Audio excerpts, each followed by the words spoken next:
ગુજરાત રાજ્યમાં અત્યારે દરેક પ્રકારે કાયદોની વ્યવસ્થા, શાંતિની વ્યવસ્થા ખૂબ સારી રીતે જળવાયેલી છે.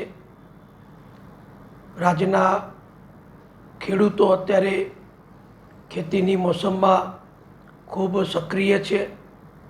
વેપારીઓના ધંધા રોજગાર પણ ખૂબ ચાલી રહ્યા છે અને આખા રાજ્યની શાંતિને દોહળવા માટે કોંગ્રેસ પક્ષ તરફથી ન્યાયયાત્રાના નામે જે રેલી આવતીકાલે નીકળવાની છે, એ રેલી મારી દૃષ્ટિએ અત્યારે અપ્રાસંગિક છે.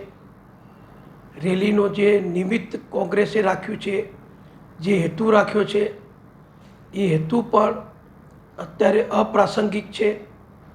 જે બનાવોને લઈને કોંગ્રેસ અત્યારે આ રેલી કાઢી રહી છે, એ બનાવો ઉપર ગુજરાત સરકારે, ગુજરાત નામદાર હાઈકોર્ટે અનેક રીતના પગલાં લીધા છે.